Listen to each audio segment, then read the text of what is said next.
आपको भी स्किन पर खुजली आना, लाल लाल चकत्ते आना, दाग आना और वो जो पैचेस है वहाँ पे बार बार क्रीम लगाने से टेम्पररी वो पैच चले जाते हैं, परंतु थोड़े ही समय के बाद फिर से वह आने लगते हैं। क्या ऐसी तकलीफ़ बार बार आपको हो रही है? इसका मतलब आपको फंगल इन्फेक्शन की तकलीफ़ हो रही है।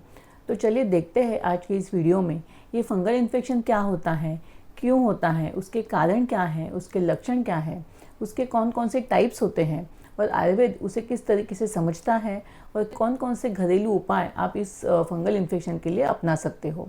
नमस्ते, मैं डॉक्टर पल्लवी भिदुड़ आप सभी का हमारे सायो आयुर्वेद और गर्भ संस्कार के यूट्यूब चैनल पर स्वागत करती हूँ। बहुत ज़्यादा कॉमनली ये फंगल इन्फेक्शन आजकल दिखाई देता है। बहुत सारे लोगों में शरीर पे, बालों में, नाखूनों में, अलग अलग शरीर के हिस्सों में ऐसा फंगल इन्फेक्शन दिखाई देता है। तो चलिए देखते हैं फंगल इन्फेक्शन मतलब क्या। फंगल इन्फेक्शन त्वचा पे या बालों पे फंगस के बढ़ने से, उसके डेवलप होने से हो जाता है, जिसे कि मॉडर्न साइंस में रिंग वर्म या टीनिया इन्फेक्शन कहा जाता है। तो चलिए देखते हैं इसके कारण क्या क्या हैं। जहाँ पे बहुत ज़्यादा नमी आती है या वो शरीर का हिस्सा जब बहुत देर तक गीला रहता है, जिन लोगों को बहुत ज़्यादा पसीना आता है, जिनकी स्किन बहुत ज़्यादा ड्राई होती है या जिनको डायबिटीज़ होता है, जिनकी इम्यूनिटी कम होती है और जो लोग बहुत ज़्यादा टाइट या सिंथेटिक कपड़े पहनते हैं, उनको इस तरीके का फंगल इन्फेक्शन होने के चांसेस होते हैं। ये जो इन्फेक्शन है यह संक्रमित होता है या एक दूसरे में फैलता भी है। तो घर में अगर किसी को, एक पर्सन को ये इन्फेक्शन है तो उसकी वजह से बाकी के घर के सदस्यों को भी यह इन्फेक्शन हो सकता है। तो चलिए देखते हैं फंगल इन्फेक्शन के क्या क्या लक्षण आपको दिखाई देते हैं। सबसे पहला तो स्किन पे रैशेस आना, लाल या सफ़ेद कलर के ऐसे रैशेस स्किन पे दिखाई देते हैं। स्पेसिफिकली ये जो रैशेस होते हैं सर्कुलर टाइप के होते हैं, गोल होते हैं और उसका जो गोल का जो आउटर बॉर्डर होता है, बाहर की जो परत होती है वह उभरी हुई होती है और अंदर का जो हिस्सा है थोड़ा दबा हुआ रहता है। बहुत ज़्यादा खुजली वहाँ पे होती है, बार बार ईचिंग होती है, हाथ लगाने की इच्छा होती है, बहुत ज़्यादा स्किन की स्केलिंग होती है, पपूते उसके निकलते हैं, कभी कभी बहुत ज़्यादा खुजली करने से खून भी आने लगता है, बहुत ज़्यादा स्केलिंग वहाँ पे होता है, बहुत ज़्यादा दर्द होता है, जलन होती है, चुभन जैसी पीड़ा होती है। बहुत बार जब नाखून में फंगल इन्फेक्शन होता है तो नाखून का कलर चेंज होता है। स्काल्प पे फंगल इन्फेक्शन होता है बहुत ज़्यादा, तब वहाँ पे बहुत ज़्यादा ईचिंग होती है, खुजली होती है और कभी कभी बाल भी वहाँ के निकल जाते हैं या झड़ जाते हैं। ऐसे सभी सिम्टम्स फंगल इन्फेक्शन के पेशेंट में आपको दिखाई देते हैं। तो चलिए देखते हैं फंगल इन्फेक्शन के कौन कौन से प्रकार बताए गए हैं, कौन से एरिया में फंगल इन्फेक्शन हुआ है उसके अकॉर्डिंगली मॉडर्न साइंस में उसके कुछ प्रकार बताए गए हैं। जैसे कि अगर पूरे शरीर में ये रैशेस या फंगल इन्फेक्शन होता है तो उसे दाद या खुजली जैसे बोलते हैं, वैसे मॉडर्न साइंस में उसे टीनिया कॉर्पोरिस कहा जाता है। जब शरीर के स्काल्प या सर वाले हिस्से में ये इन्फेक्शन होता है तब उसे टीनिया कैपिटस कहा जाता है। जब ये जो इन्फेक्शन है हमारी जो जंघा है या इनर थाइज होते हैं, ग्रॉइन वाले एरिया में जब ये इन्फेक्शन होता है तब उसे टीनिया क्रूरिस कहा जाता है। और जब यह इन्फेक्शन पैरों की उंगलियों के बीच में यह इन्फेक्शन होता है, दाद होती है, खुजली वहाँ पे होती है, तब उसे टीनिया पेडिस ऐसे कहा जाता है। बहुत सारी कंडीशन में शरीर के पीठ पे या गर्दन के ऊपर सफ़ेद ऐसे पैच दिखाई देते हैं जिसमें ज़्यादा रेडनेस नहीं होता है, ईचिंग नहीं होती है, परंतु वाइट पैच दिखाई देते हैं, उसे टीनिया वर्सिकुलर कहा जाता है। आयुर्वेद में कुष्ठ रोग मतलब स्किन की बीमारियों के 18 प्रकार वर्णित हैं। उसमें से स्पेसिफिकली इस फंगल इन्फेक्शन को दद्दू कुष्ठ के अंतर्गत हम लोग मानते हैं, उसको समझते हैं।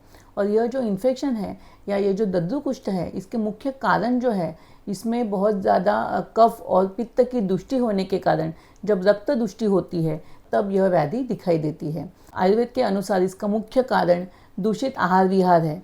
कफ और पित्त बढ़ाने वाले बहुत ज़्यादा दही, मिठाई, जंक फूड, तला हुआ, भुना हुआ ऐसे आहार का सेवन करना, विरुद्ध अन्न का सेवन करना, ये सभी जो कारण है यह आयुर्वेद के अनुसार कफ और पित्त को दुष्ट करने वाले हैं और जिसकी वजह से रक्त दुष्टि होती है और कुष्ठ या दद्दू कुष्ठ ऐसी व्याधि उत्पन्न हो जाती है। इस फंगल इन्फेक्शन को ठीक करने के लिए चलिए देखते हैं कुछ आयुर्वेदिक घरेलू उपाय। सबसे पहले तो नीम, यह एक ऐसी श्रेष्ठ औषधि है जो रक्त शुद्धि करने के लिए बहुत ही लाभकर होती है। तो इस नीम के पत्तों को अच्छी तरीके से धोकर उसका काढ़ा बनाकर अगर आप जो दद्दू जहाँ पे हुआ है उस एरिया को धोते हो, उसको क्लीन करते हो, तो उससे भी इस दद्दू को या इस फंगल इन्फेक्शन को कम करने के लिए आपको लाभ मिल सकता है।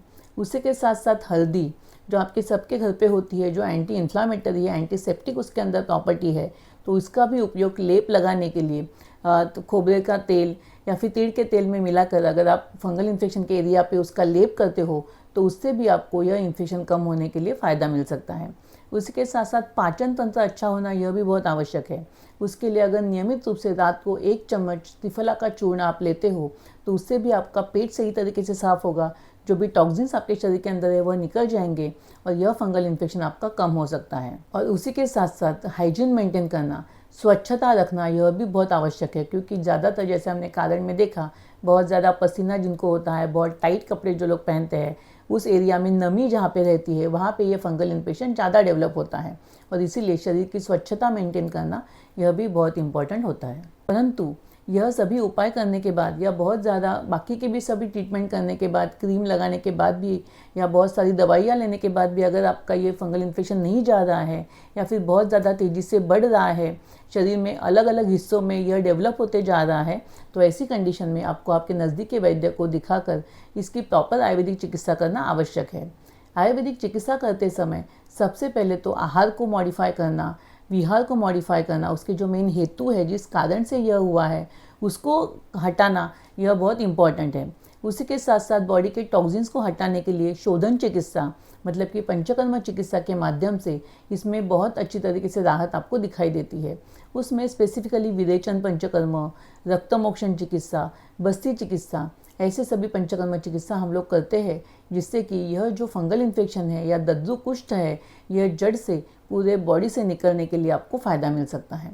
यदि आपको भी ऐसे कुछ प्रॉब्लम है या ऐसे फंगल इन्फेक्शन की तकलीफ़ है तो यकीनन आप हमसे कांटेक्ट कर सकते हो या फिर आपके नज़दीकी वैद्य के साथ संपर्क कर सकते हो। आपको यह वीडियो कैसे लगा उसे भी कमेंट बॉक्स में लिखकर हमें बताइए और इस वीडियो को लाइक, शेयर और सब्सक्राइब भी ज़रूर कीजिए। धन्यवाद।